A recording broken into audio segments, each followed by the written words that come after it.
Yo, what's going on, Dragon Ballers? Welcome back to another video. We are on our final video of Anniversary Box 2022 reveals. So today we'll be aiming to answer the question, can the Anniversary Box actually change the meta? And this is actually a pretty important question because we got an unfortunate announcement yesterday where Europe, it seems like, is going to have delays for Zenkai Series 2. So they're going to be playing their Nationals with only up to Anniversary Box 2022 as a new set. And apparently it's official that they're not going to be implementing any ban list that any other region gets as a result of Zenkai 2. Now, I understand shipping delays. I'm not going to fault Bandai for that in any way, but I do kind of find the lack of ban list implementation to be weird. Like, yes, they would be technically playing in their own, like, unique format, which is another weird thing, but if things don't really change as a result of Anniversary Box, the format is going to feel pretty stale. But I guess that's where we're going to answer today's question of whether or not the Anniversary Box can actually make a significant change in the meta given the hyper red meta we find ourselves in. I think it's a pretty easy solution for Bandai to just reverse their no ban list implementation idea, because I think they can still have the ban list implemented, and that could create a pretty different meta if people want that going into European Nationals. You can't please everyone. Some people are going to hate a ban list with no new set. Some people really want a ban list even though there's no new set. So you can't please everyone. I don't envy Bandai's position here, but just want to let you guys know about something that is definitely pretty interesting within the community. But anyways, if you guys are new here, make sure to subscribe, hit that bell so you never miss a video. And if you guys want to support the channel, tons of ways to do so down in the description. Take your pick. Anyways, let's just jump right on into this. So we have the new set 2 Vegito support, which honestly is really strong. I mean, firstly, just look how much text is on these cards. But anyways, we had the Z leader first. We have a 1 Z energy cost SSB Vegito, a new look, double strike Z awaken for a red over a red Vegito, which is the set 2 Vegito leader. Permanent, your Goku and Vegeta cards are also treated as red, blue, and green in all areas. Activate main if you have 3 or more energy and you choose one of your Vegito Z battle cards. Play up to 1 Vegito with an energy cost of 8 from your hand on top of the chosen card. Now, there are a few targets for this, none of which are particularly amazing. There's a really old promo that's, I'm pretty sure all it is like a dual attack double strike crit, which is not the worst, but I mean, without any sort of like protection or inherent answer to a floodgate, it's going to be kind of matchup dependent as to where that's either good or bad. There's also the blue yellow Vegito SCR, which is an interesting pick. I mean, you're kind of relying on drawing your SCR for this effect at that point, but what's also weird about that is if your opponent has enough energy or cards in rest mode, it actually reduces its own cost to a 5-drop, so then it becomes unplayable off of this activate main. So that makes it a little bit sketchy in this deck, to be honest, because we've been playing around with this deck as a team, and that has come up where you just can't play the SCR out of your hand because your opponent meets the requirements to reduce its cost. There's also the Trunks life ramp Vegito, which doesn't actually have an auto in this deck because your leader has to be a Trunks future for that auto to make your opponent bottom deck 2 cards from their hand, but it is a deflect barrier triple strike that you're playing for 0 energy off the leader effect, minimum 1, because you have to play the Z battle card. So that seems to be the best target to play off this, just for the pure body and stats alone. So still a very good effect. Then activate main once per turn, place 1 card from your hand at the bottom of your deck, draw 2 cards, then choose one of your opponent's battle cards ignoring barrier and return it to the owner's hand. That's another really strong effect, especially because of how popular Slug is as a rogue anti-meta pick right now. And Lord Slug is getting a yellow leader in Zenkai Series 2, which we can only assume is going to support the Lord Slug Super Namekian, which locks you out of drawing in a significant way. So this leader having a built-in answer to that card is really good. SS Vegito, ready when you are. We have a 1-drop green deflect permanent. If there are 3 or more colors in your Z energy, this card gains barrier, which at this point seems to be the case that if you combo 1 Vegeta or 1 Goku into your Z energy, it counts as all the colors. So this should be gaining barrier pretty frequently based off that. When this card's played, look at the top 7 cards of your deck, add up to 1 Vegito among them to your hand, and shuffle your deck. And if you added a card to your hand, place 1 card from your hand at the bottom of your deck. So first, I just want to point out, why is this card worded so much better than other Z series searchers? A couple of them say bottom deck a card first, then add a card. Like, what if you whiff? Like, that's just really bad. This thing is worded really well, where you get to, if you whiff, you don't lose a card from your hand. That's really good. Activate main if leader's a red Vegito card and its front side is facing up and you have 2 or more energy and you remove this card from the game, flip one of your leaders to its backside and draw 2 cards. So we have the ability to awaken at 8 life. Like, this is really good support for the deck. It's just really good. You get a lot of draw power because The deck itself already had a lot of draw power in the main deck, but the problem sometimes was getting to those cards with a lack of draw and search power.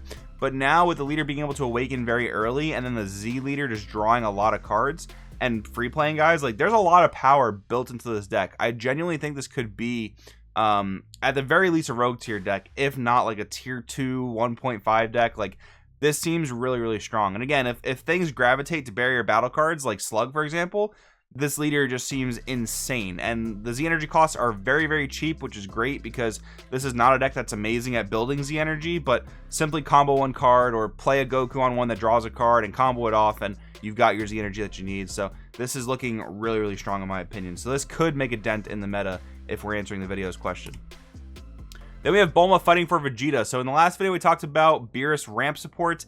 Now we have support for another blue ramp deck. We have a 1-drop 1K, once card's played, draw 1, auto limit 1 for a blue. If your leader's a blue Vegeta GT card and it's your turn, once card's using a combo from your hand, choose 1. If one of your blue Vegeta GT cards is in a battle, switch one of your mono blue energy to active mode, and this card gets plus 5,000 combo for the battle. Or choose one of your blue Vegeta GT cards and it gains double strike for the battle. So that is pretty cool that your leader, or at least your deck, gains an on color further instruction Champa to help win games, which is usable on your leader as well as your 6-drop, the Super Warrior. And it's also like a pseudo UI Kamehameha, where it's like a free 10k that you can try to basically force that ramp through. I still think that Beerus is going to be better off, even though Beerus's ramp costs more energy. Vegeta's running into the problem of, you know, decks having a lot of negates, or decks having a lot of blockers, or even just a lot of combo power. Blocker negates are very popular right now, so I think it's going to be kind of a rough spot for Vegeta. But that being said, in the current red meta, both Beerus and SS4 Vegeta are struggling really hard because those decks are just way too fast for Vegeta or Beerus to get set up.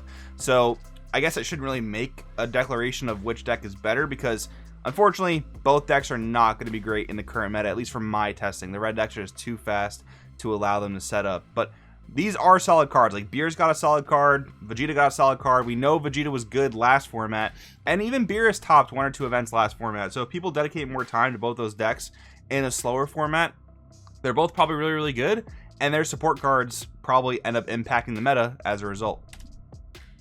Then we have Majin Buu reshaping our generation. So when you see a blue Buu card, it's going to be pretty unlikely it's going to impact the meta. But anyways, we have a 3-drop with a lot of text on it. Deflect, unique, auto limit 1. If your opponent has 2 or more energy, when you play a Majin Buu card with energy cost of 4 or more from your energy, play this card from your hand. Free play, not bad. If your leader's a blue Majin Buu card and this card KO'd by an opponent's attack or placed in your drop by an opponent's skill, play this card from your drop in rest mode. So it has revivability. That's cool. Activate main limit 1. If your leader's a blue Majin Buu card, you discard this card from your hand. Look up 7 cards on top of your deck, add up to 1 blue Majin Buu with energy cost of 4 or less, among them to your hand. Place up to 1 card among them to drop, and then shuffle your deck. So this card seemingly does it all, but it does it all in a really old and not super supported archetype. So is this going to bring that deck out of like the lower tiers of unplayable? Probably not, but I think it is a really good card though. If you are one of those players who goes to your locals and plays blue Buu, this is something you're going to be really happy to add to your arsenal. It is a solid card for the archetype, but they might have to like reboot the leader at some point if they really want to make this thing, you know, a bit more viable. Then we have SS Rose Goku Black, Mortals Be Gone. So this is the card that everyone should be incredibly excited about looking ahead to the future, because if you didn't know, they announced that they'll be rebooting the Set 2 Goku Black leader in 2023. Unfortunately, it's not going to be in time for anyone's national events, but it is going to be something that's really good to look forward to going into the next year of competitive Dragon Ball Super, or even casual Dragon Ball Super, depending on what kind of player you are. But this card is absolutely insane. We have a 4-drop 20k, SS Rose Goku Black, Mortals Be Gone. Double strike, when this card's played, draw 1, then choose one of your opponent's battle cards with energy cost of 4 or less, and place it at the bottom of the owner's deck.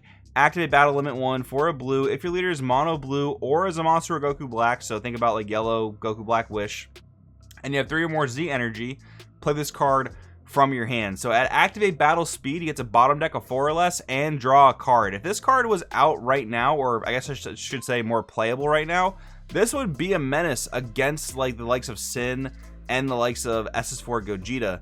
Sin can play around this to a degree because they can give their battle cards barrier, but honestly, if you're forcing them to use their barrier Oceanus on their like lower to the ground dragons, I think it's a pretty decent exchange. This card is going to be really good, assuming that the new Goku Black reboot leader can stack Z energy for absolutely free and really quickly. But I do think this card is a bit more difficult to play in current blue decks, because I don't think current blue decks are all that great at generating Z energy.